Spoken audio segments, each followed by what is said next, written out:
Friends, welcome to our channel. Friends, आज हम देखेंगे भारत में प्रॉपर्टी रजिस्ट्रेशन कैसे होता है, उसके लिए कौन से कानून है। फ्रेंड्स, वीडियो अंत तक देखिए, लाइक कमेंट शेयर कीजिए और सब्सक्राइब करना न भूलिए। तो चलिए जानेंगे प्रॉपर्टी रजिस्ट्रेशन के बारे में। जैसा कि अचल संपत्ति की खरीद और बिक्री के दस्तावेजों का रजिस्ट्रेशन कराना अनिवार्य है, कंपलसरी है, ताकि फ्रॉड से बचा जा सके और संपत्ति का सही टाइटल सुनिश्चित हो। भारत में दस्तावेजों का पंजीकरण इंडियन रजिस्ट्रेशन एक्ट के तहत आता है।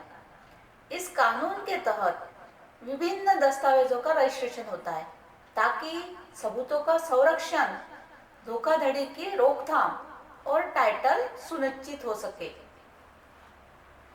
अब पंजीकरण क्यों अनिवार्य है, तो जानेंगे हम। रजिस्ट्रेशन एक्ट 1908 के सेक्शन 17 के मुताबिक सभी लेन देन जिसमें एक अचल संपत्ति की बिक्री शामिल होती है, अब रजिस्टर्ड कराया जाना कंपलसरी है। इसका मतलब रजिस्टर्ड कराना 100 रुपए से ज्यादा वैल्यू की कोई चीज है, कोई वस्तु है, तो उसका रजिस्टर कराना जरूरी है। इसका मतलब है कि अचल संपत्ति की बिक्री से जुड़े सभी लेन देन को पंजीकृत कराया जाना चाहिए, क्योंकि कोई भी अचल संपत्ति 100 रुपए में तो खरीदी जा नहीं सकती।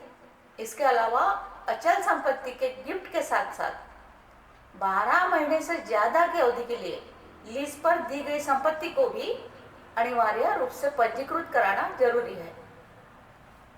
अब खास मामलों में अगर कोई पक्ष सब रजिस्ट्रार के दफ्तर नहीं आ सकते, तो सब रजिस्ट्रार अपने किसी अफसर को रजिस्ट्रेशन के दस्तावेज उस शख्स के घर से लेने के लिए नियुक्त कर सकते हैं। अचल संपत्ति में जमीन, इमारत और इन संपत्तियों के कोई भी अधिकार जुड़े होते हैं। प्रक्रिया और जरूरी दस्तावेज कौन से हैं? जिन दस्तावेजों का पंजीकरण होना है उन्हें सब रजिस्ट्रार के दफ्तर में जमा कराना होगा। ध्यान रहे कि जिस इलाके में संपत्ति स्थित है, जहां संपत्ति है आपकी, उसी के सब रजिस्ट्रार ऑफिस में दस्तावेज जमा होंगे। दस्तावेजों के पंजीकरण के लिए ग्राहक और विक्रेता को 2 गवाहों के साथ उपस्थित होना होगा। अब दोनों पार्टियों के पास अपने आईडी प्रूफ होने चाहिए, जैसे कि पैन कार्ड, आधार कार्ड। जो दस्तावेज इसके लिए मान्य है वे है आधार कार्ड, पैन कार्ड या सरकार द्वारा जारी किया गया कोई भी पहचान पत्र। अगर हस्ताक्षर करने वाले दोनों लोग किसी का प्रतिनिधित्व कर रहे हैं, तो उन्हें पूर्ण अधिकार हासिल है कि अगर किसी समझौते में कोई कंपनी एक पक्ष है, तो उसका प्रतिनिधित्व करने वाली शख्स के पास जरूरी दस्तावेज जैसे power of attorney, letter of attorney, company के बोर्ड के रिजोल्यूशन कॉपी होनी जरूरी है, ताकि वह रजिस्ट्रेशन की प्रक्रिया पूरी कर सके। अब स्टैंप ड्यूटी के भुगतान और असली दस्तावेजों के अलावा आपको सब रजिस्ट्रार ऑफिस में प्रॉपर्टी कार्ड भी दिखाना होगा। दस्तावेजों का रजिस्ट्रेशन करने से पहले सब रजिस्ट्रार यह चेक करेंगे कि क्या स्टैंप ड्यूटी का तय दरों के हिसाब से भुगतान किया गया है या नहीं। अगर स्टैंप ड्यूटी भुगतान में कोई गड़बड़ पाई जाती है, तो सब रजिस्ट्रार दस्तावेज रजिस्टर करने से इनकार कर सकते हैं। समय सीमा और फीस। जिन दस्तावेजों को अनिवार्य रूप से रजिस्टर कराना है, उन्हें निष्पादन के 4 महीने के भीतर तय फीस के साथ जमा कराना चाहिए। अगर समय सीमा बीत जाती है, यानी लिमिटेशन खत्म हो जाता है, तो आप सब रजिस्ट्रार के दफ्तर में एप्लीकेशन दायर कर अगले 4 महीने के भीतर देरी के लिए माफी मांग सकते हैं।